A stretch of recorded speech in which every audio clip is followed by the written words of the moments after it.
পাকিস্তানের একজন ডক্টর সাইদ, তিনি নতুন করে ক্যান্সারের উপরে গবেষণা করেছেন এবং এটা পত্রিকায় লেখা হয়েছে।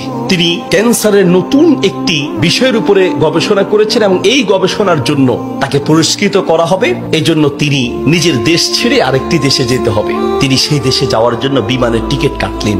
তিনি তার জীবনে দোয়ার যে ফল, দোয়ার মাধ্যমে যে কি করে অসম্ভব সম্ভব হয় তার বাস্তবতা তিনি নিজ মুখে বলছেন যে আমি বিমানের টিকিট কাটলাম, বিমানে উঠলাম, মনে বড় আনন্দ। দীর্ঘদিনের গবেষণার পরে আজ আমি পুরস্কার পেতে চলছি।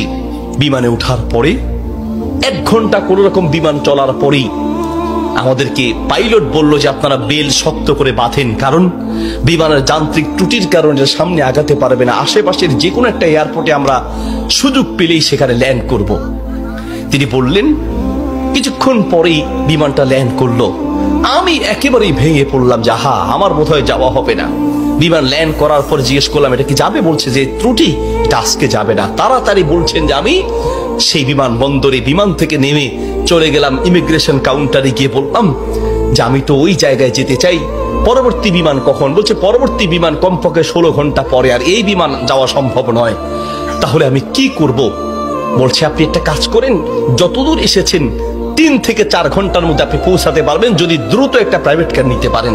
বলছে আমি তাড়াতাড়ি সেখান থেকে বের হয়ে ব্যাগটা হাতে নিয়ে দৌড়াতে দৌড়াতে এয়ারপোর্টের বাহিরে গিয়ে এক প্রাইভেট কার ঠিক করলাম। প্রাইভেট কার ওলাকে বললাম ভাই যত দ্রুত পারেন আগাতে থাকেন, টাকা নিয়ে টেনশন নাই, কারণ পুরস্কার তো বিশাল পুরস্কার, আপনি আগাতে থাকেন। প্রাইভেট কার ড্রাইভার গাড়ি চালাচ্ছে তো চালাচ্ছে। তিনি বলেন মোটামুটি কিছুক্ষণ যাওয়ার পরে হঠাৎ বিশাল তুফান শুরু হলো। প্রচন্ড তুফান দেখে ড্রাইভার বলছে ভাই সামনে যাওয়া সম্ভব নয়। বলছে চেষ্টা করেন। বলছে দেখছেন কি অবস্থা, রাস্তাঘাট সব গাছ বালা ভেঙে রাস্তায় পড়ে আছে। যখন তুফান আরো প্রচন্ড বাড়তে লাগলো আমি অবশেষে নিরাশ হয়ে বললাম যে জীবন বাঁচানো দরকার, পুরস্কার দিয়ে কি হবে, নিজেই যদি মরে যাই থাক, পুরস্কার চিন্তা নাই, সামনে যাওয়ার দরকার নেই। আশেপাশে বাড়ি ঘর দেখলেই কোন একটা বাড়ির সামনে গিয়ে দাঁড়ান, বাড়িতে গিয়ে অন্তত নিজের জীবনটা বাঁচাই। একটা ঘর দেখতে পেলেন, ড্রাইভার সেই ঘরের সামনে গিয়ে দাঁড়ালেন, দরজায় নক করলেন। একজন বুড়ো মহিলা বের হয়ে দরজা খুললেন। বলছে বুড়িমা আমরা মেহমান বিপদে পড়েছি, বাহিরে তুফান চলছে, একটু আশ্রয় চাই, কোনো পুরুষ থাকলে বলেন। বলছে ভিতরে চলে আসেন, কোনো পুরুষ আমার ঘরে নাই, তবে আপনারা বসেন, নিশ্চিন্ত থাকেন, আমি আপনাদের মেহমানদারির ব্যবস্থা করি। বলছে ঘরে পুরুষ নেই তো কোথায় গিয়েছে? বলছে কি বলবো দুঃখের কথা, কিছুদিন আগে আমার ছেলে এবং আমার স্বামী তো আগেই মারা গিয়েছেন, আর কিছুদিন আগে আমার ছেলে এবং ছেলের বৌমা দুইজন একসাথে অ্যাক্সিডেন্ট করে দুনিয়ার থেকে বিদায় হয়েছেন। বাড়িতে শুধু আমি আর আবার নাতিটা আছে। বলছে আপনারা বসেন, একটু মেহমানদারি ব্যবস্থা করি। মেহমানদারি হিসেবে কিছু খাবার দিয়ে ডক্টর সাইদের সামনে দিলেন, আর বুড়িমা তিনি নামাজে দাঁড়ালেন। নামাজ শেষের দিকেই তার নাতি হাউমাউ করে চিৎকার করে কান্না শুরু করলেন। প্রথম থেকে কাঁদছেন অল্প, আস্তে আস্তে, পরে প্রচন্ড চিৎকার। ডক্টর সাইদ বলেন বুড়িমা আপনি কি করছেন, একটু নাতিটাকে নিয়ে আসেন, এইভাবে কাঁদছে কেন? পরে নাতিটাকে কোলে করে নিয়ে আসলেন। ডক্টর সাইদ জিজ্ঞেস করলেন যে তার চেহারা পুরো নীল হয়ে আছে, তার কারণটা কি, ওর কি রোগ হয়েছে? বলছে ডাক্তার সাহেব কি বলবো দুঃখের কথা, আল্লাহ আমাকে পরীক্ষা করছেন। আমার স্বামী তো অনেক আগেই দুনিয়া থেকে বিদায় হয়েছে, আমার সম্বল ছিল আমার ছেলে, সেই ছেলেটাকে আল্লাহ নিলেন, ছেলের বৌমাকেও নিয়ে গেলেন।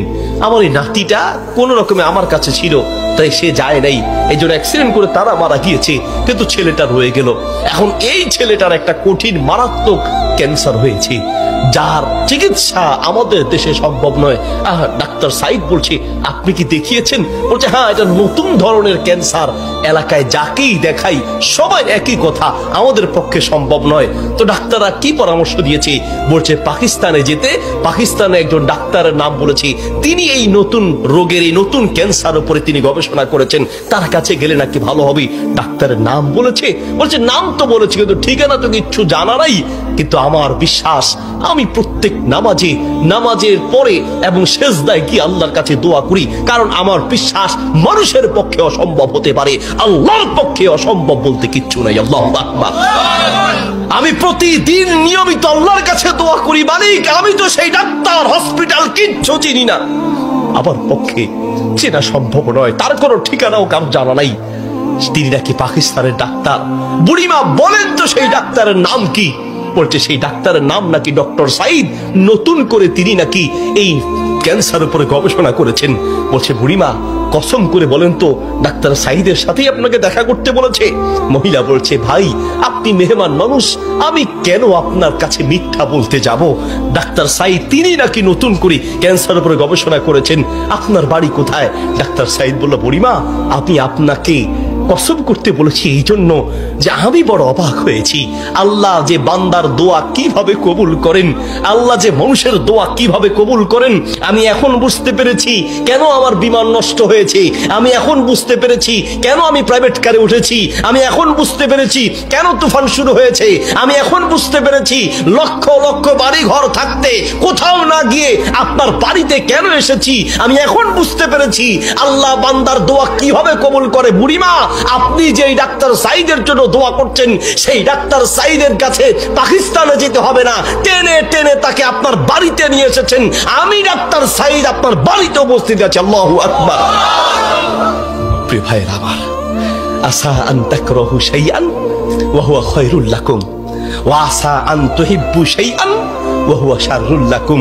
আল্লাহ বলে বান্দা শোনো, আমরা অনেক সময় দোয়া করতে গিয়ে আমরা অলসতা পেশ করি, অথবা অচেতন হয়ে যাই, অথবা দোয়া করার ক্ষেত্রে আমাদের ইয়াকিন থাকে না। কারণ হুজুর কত দোয়া করছি, কত বলছি আল্লাহর কাছে, কই না হুজুর আল্লাহ তো শুনে নেই, ঠিক না? অনেকের কথা অনেক হুজুর দোয়া করার জন্য বলেন, কত দোয়া করছে হুজুর, তাহাজ্জুদের সময় দোয়া করছি, শেষ রাতে দোয়া করছি, চোখের পানিতে বুক ভাসিয়ে দোয়া করছি, কত চাইছি আল্লাহর কাছে, হুজুর আল্লাহ দেয় নাই। শোনেন আল্লাহ বলেন বান্দা মাঝে মাঝে আমি তুমি চাও আমি দেই না, এই যে আমি দেই নাই হতে পারে আমি এই না দেওয়ার মাঝেই তোমার কল্যাণ আছে। আল্লাহু আকবার। আমরা জানি না, হতে পারে ওই যে আল্লাহ দেয় নাই সেটার মধ্যেই আপনার জন্য কল্যাণ দিয়েছি। এই জন্য দোয়া করবেন, পান বা না পান দোয়া করে যাবেন।